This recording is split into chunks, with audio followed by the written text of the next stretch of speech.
किस पाप के कारण दुख देने वाली संतान प्राप्त होती है। एक समय की बात है, माता पार्वती भगवान शिव से कहती है, हे स्वामी, आज मैं पृथ्वी लोक पर भ्रमण कर रही थी। तब मैंने देखा कि हर मनुष्य की संतान अपने ही माता पिता को दुख दे रही है और उनकी आज्ञा का पालन नहीं कर रही है तथा उन्हें घर से बाहर तक निकाल रही है। हे स्वामी, आखिर कलयुग में इतना पाप क्यों बढ़ रहा है? कृपा करें और मेरी जिज्ञासा को शांत करें। तब भगवान शिव कहते हैं, हे देवी पार्वती, अभी कलयुग चल रहा है और जिस घटना की आप बात कर रही हैं वह भी गाय का एक श्राप है, जिस कारण से मनुष्य की संतान आज उन्हें दुख दे रही है।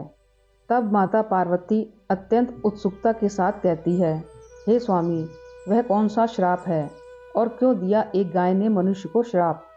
तब भगवान शिव कहते हैं, हे देवी पार्वती, आज मैं आपकी सारी शंका को दूर करता हूँ, किंतु आपको इस कथा को पूरा ध्यान से सुनना होगा।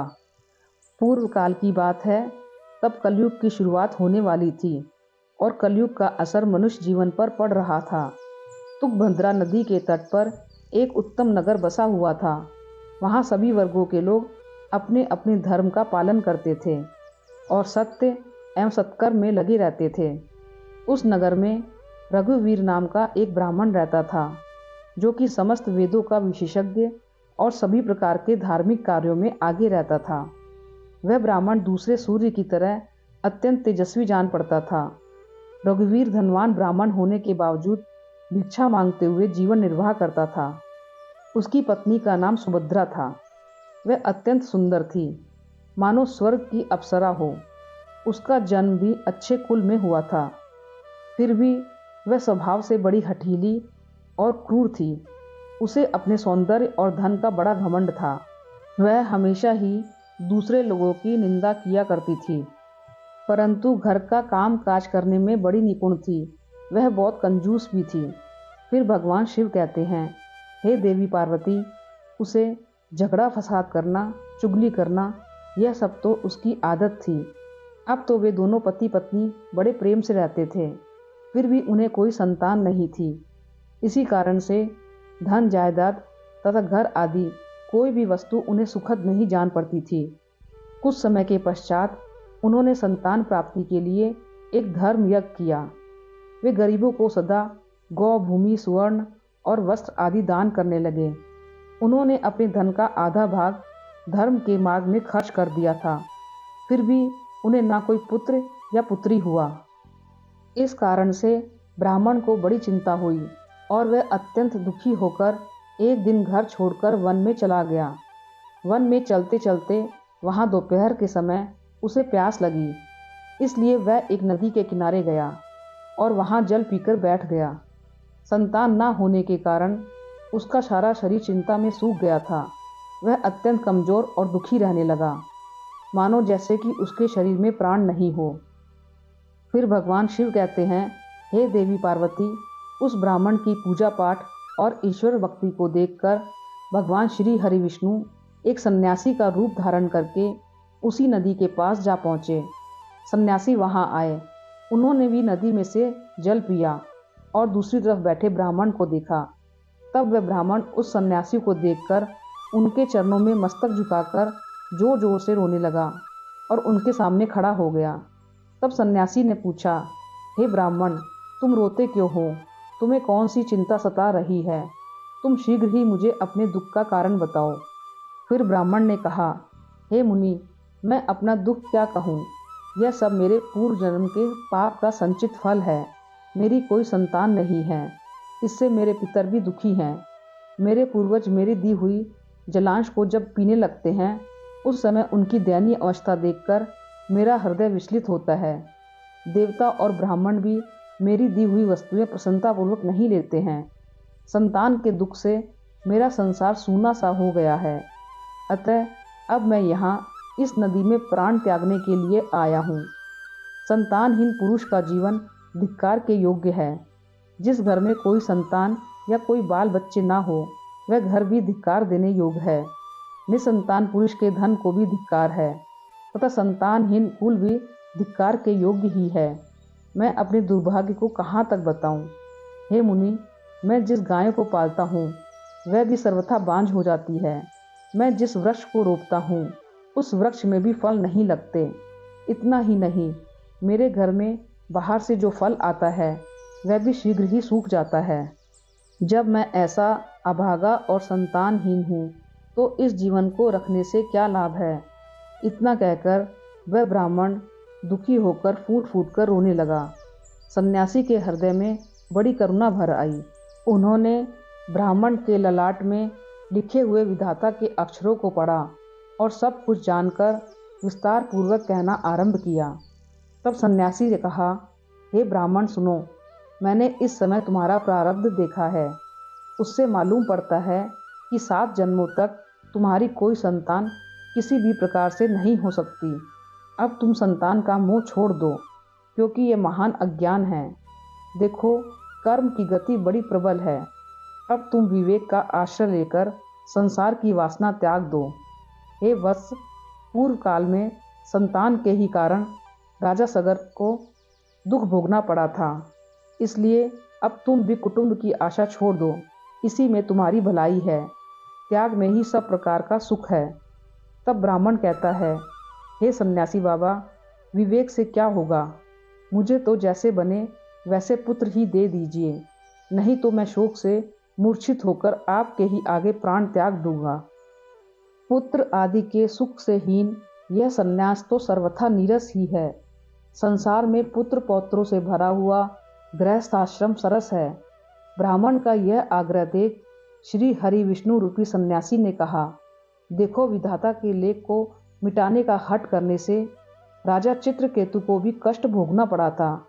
अतः भाग्य ने जिसके पुरुषार्थ को कुचल दिया हो, ऐसे पुरुष के समान तुम्हें पुत्र से सुख नहीं मिलेगा। फिर भी तुम हठ करते जा रहे हो। तुम्हें केवल अपना स्वार्थ ही सूझ रहा है। अतः मैं तुमसे क्या कहूँ।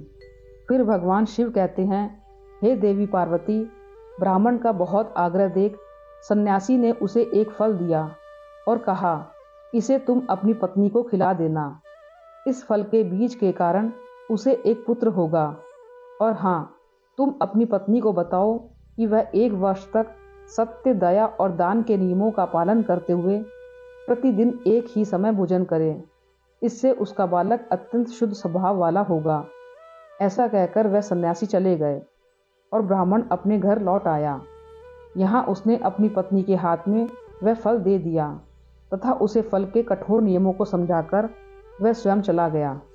उसकी पत्नी तो कुटिल स्वभाव की थी। वह अपनी सखी के आगे रो रोकर इस प्रकार कहने लगी, अरे सखी, सुनती हो, मुझे तो भारी चिंता हो रही है। मैं तो इस फल को नहीं खाऊंगी। इस फल को खाने से मुझे गर्भ रहेगा और गर्भ से पेट बढ़ जाएगा। फिर तो मेरा खाना पीना कम होगा। इस कारण से मेरी शक्ति भी घट जाएगी। ऐसी दशा में तुम ही बताओ, घर का काम धंधा कैसे होगा। यदि किसी कारणवश गांव में लूट पड़ जाए तो गर्भिणी स्त्री भाग कैसे सकेगी। यदि कहीं सुखदेव जी की तरह यह गर्भ 12 वर्षों तक मेरे पेट में ही रह गया तो इसे बाहर कैसे निकाला जाएगा। यदि कहीं प्रसव काल में बच्चा टेढ़ा हो गया तब तो मेरी मौत ही हो जाएगी। बच्चा होते समय बड़ी असहाय पीड़ा होती है, ऐसा भी मैंने सुन रखा है। मैं तो सुकुमारी स्त्री हूँ, भला उसे कैसे सह सकूंगी। गर्भवती अवस्था में जब मेरा शरीर भारी हो जाएगा और चलने फिरने में आलस्य लगेगा, उस समय मेरी ननद रानी आकर घर का सारा धन उड़ा ले जाएगी और यह नियम का पालन मेरे लिए बहुत ही कठिन दिखाई देता है। जिस स्त्री की संतान होती है उसे बच्चों के लालन पालन में भी कष्ट भोगना पड़ता है। मैं तो समझती हूँ कि बांझ अथवा विधवा स्त्रियां ही अधिक सुखी होती हैं। इस प्रकार का तर्क लगाते हुए उस ब्राह्मणी ने फल को नहीं खाया। जब पति ने पूछा कि तुमने फल खाया तो उसने कह दिया, हाँ खा लिया। फिर एक दिन उसकी बहन कल्याणी उसके घर मिलने आई। तब सुभद्रा ने उसके आगे अपना सारा वृत्तांत सुनाकर कहा, बहन, मुझे इस बात की बड़ी चिंता है कि संतान ना होने पर मैं पति को क्या उत्तर दूंगी। इस दुख के कारण मैं दिन पर दिन कमज़ोर होती जा रही हूँ। बताओ मैं क्या करूँ। तब उसकी बहन ने कहा, दीदी आप चिंता मत करो, मेरे पेट में भी बच्चा है। प्रसव होने पर वह बालक मैं तुमको दे दूंगी। तब तक तुम गर्भवती स्त्री की भांति घर में छिपकर मौज से रहो। तुम मेरे पति को धन दे देना, इससे वह अपना बालक तुम्हें दे देंगे तथा लोगों में इस बात का प्रचार कर देंगे कि मेरा बच्चा 6 महीने का होकर गर्भपात होने से मर गया। मैं प्रतिदिन तुम्हारे घर में आकर बच्चे का पालन पोषण करती रहूंगी। तुम्हें इस समय फल की परीक्षा लेने के लिए इसे तुम्हारी नंदा गाय को खिला दो। तब उसने कुटिल स्वभाव के कारण वह सब कुछ वैसे ही किया। समय आने पर उसकी बहन को एक पुत्र हुआ। बच्चे के पिता ने बालक को लाकर एकांत में सुभद्रा को दे दिया और उसने अपने स्वामी को सूचना दे दी कि हमें पुत्र रत्न की प्राप्ति हुई है और कोई कष्ट नहीं हुआ। रघुवीर के यहाँ पुत्र होने से नगर में बड़ी प्रसन्नता हुई। ब्राह्मण ने बालक का जात कर्म संस्कार करके ब्राह्मणों को दान दिया। उसके घर में नाना प्रकार के मांगलिक उत्सव होने लगे। तब सुभद्रा ने पति से कहा, मेरे स्तनों में दूध नहीं है, फिर गाय भैंस आदि अन्य जीवों के दूध से मैं बालक का पोषण कैसे करूंगी।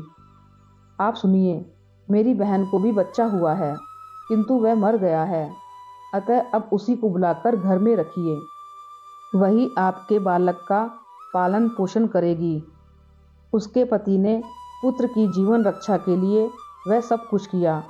फिर उन्होंने उसका नाम देवशरण रखा। 3 माह बीतने के बाद श्री हरि विष्णु के फल के आशीर्वाद से ब्राह्मण की गाय नंदा ने भी एक मनुष्य के बालक को जन्म दिया, जो सर्वांग सुंदर, दिव्य, निर्मल तथा स्वर्ण के जैसे क्रांति वाला था।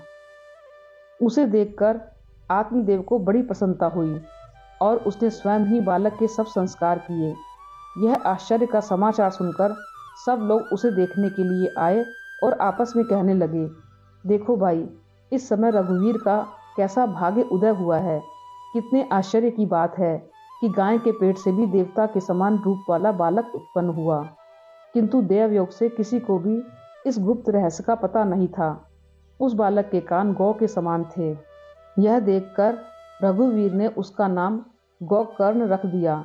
फिर भगवान शिव कहते हैं, हे देवी पार्वती, एक दिन की बात है जब रघुवीर कहीं बाहर गया हुआ था और सुभद्रा की बहन भी बीमार पड़ गई थी, इसलिए उसे ही दोनों बालकों को संभालना पड़ रहा था।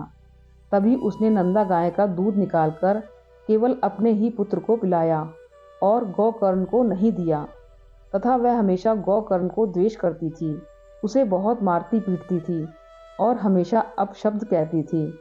फिर उसी दिन सुभद्रा के मन में विचार आया कि आज घर पर कोई नहीं है, यही सही मौका है इसे ठिकाने लगाने का, क्योंकि भविष्य में गोकर्ण भी उसकी जायदाद का वारिस बनने वाला था, जबकि उसका ही पुत्र इस सारे धन का अकेला वारिस होगा।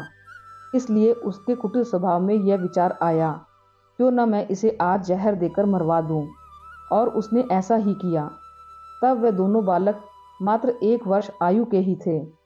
फिर सुभद्रा ने गोकर्ण को उसी की मां नंदा के दूध में जहर मिलाकर पिला दिया, किंतु वे तो स्वयं भगवान श्री हरि विष्णु का आशीर्वाद था, इसलिए वह विष के कारण तड़पते हुए अपनी मां के पास रेंगते हुए जा पहुंचा।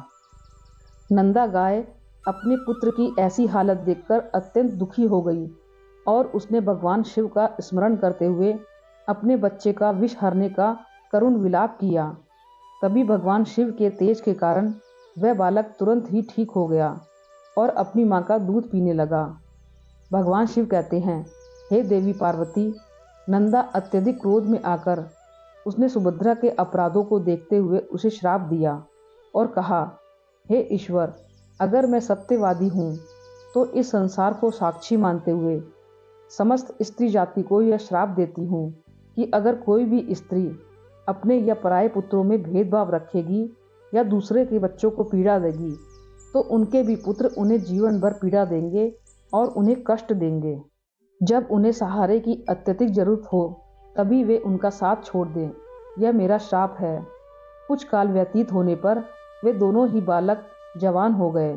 उसमें गोकर्ण तो पंडित और ज्ञानी हुए, किंतु देवशरण महादुष्ट निकला। वह तुच्छ अन्न का सेवन करता, क्रोध में भरा रहता, जीवों की हिंसा करने का उसका स्वभाव हो गया था। वह हमेशा हथियार लिए रहता और दीन दुखियों तथा अंधों को कष्ट पहुंचाता था। उसने पिता का सारा धन बर्बाद कर दिया। एक दिन तो माता पिता को खूब पीटकर वह घर के सारे बर्तन उठाकर ले गया। इस प्रकार धनहीन हो जाने के कारण बेचारा बाप फूट फूट कर रोने लगा और वह बोला, इस प्रकार पुत्रवान बनने से तो पुत्रहीन रहना ही अच्छा है। कुपुत्र बड़ा ही दुखदाई होता है। अब मैं कहाँ जाऊँ, कहाँ रहूँ, कौन मेरा दुख दूर करेगा। मुझ पर भारी कष्ट आ पहुँचा है। अब तो मैं इस दुख से अपना प्राण ही त्याग दूंगा। भगवान शिव कहते हैं, हे देवी पार्वती, उसी समय सत्यवान गोकर्ण वहां आए और वैराग्य का महत्व दिखलाते हुए अपने पिता को समझाने लगे। पिताजी, इस संसार में कुछ भी सार नहीं है, दुख ही इसका स्वरूप है। यह जीव को मुंह में डालने वाला है। भला यहाँ कौन किसका पुत्र है और कौन किसका धन है। जो इनमें आसक्त होता है उसे ही दिन रात जलना पड़ता है। इंद्र अथवा चक्रवर्ती राजाओं को भी कोई सुख नहीं है। सुख तो बस एकांतवासी वैराग्यवान मुनि को ही है। संतान के प्रति जो आपकी ममता है, यह महान अज्ञान है। इसे छोड़िए, क्योंकि मोह में फंसने से मनुष्य को नर्क में ही जाना पड़ता है। औरों की तो बात ही क्या है। आपका यह प्रिय शरीर भी एक न एक दिन नष्ट हो जाएगा, आपको छोड़कर चल देगा। इसलिए आप अभी से सब कुछ छोड़कर वन में चले जाइए। गोकर्ण की बात सुनकर उनके पिता रघुवीर वन में जाने के लिए मान गए और बोले, हे पुत्र, मुझे वन में रहकर क्या करना चाहिए, यह विस्तार पूर्वक बताओ। मैं दुखी आत्मा हूँ।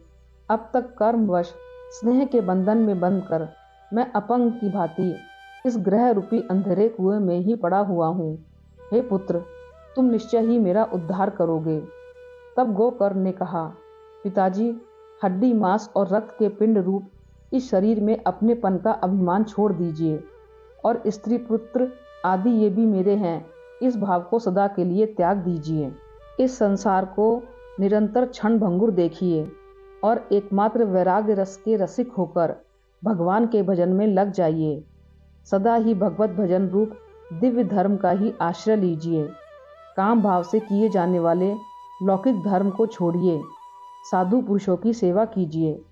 भोगों की इच्छाओं को त्याग दीजिए तथा दूसरों के गुण दोषों का विचार करना छोड़कर निरंतर भगवत सेवा एवं भगवत कथा के रस का पान कीजिए। इस प्रकार पुत्र के कहने से रघुवीर 60 वर्ष की अवस्था बीत जाने पर घर छोड़कर स्थिर चित्त से वन को चले गए और वहां प्रतिदिन भगवान श्री हरि विष्णु की परिचर्या करते हुए नियम पूर्वक दशम स्कंद का पाठ करने से उन्होंने भगवान श्री कृष्णचंद्र को प्राप्त कर लिया। वीडियो अच्छी लगी हो तो लाइक, शेयर और ऐसी ही वीडियो को देखने के लिए हमारे चैनल को सब्सक्राइब करें। धन्यवाद।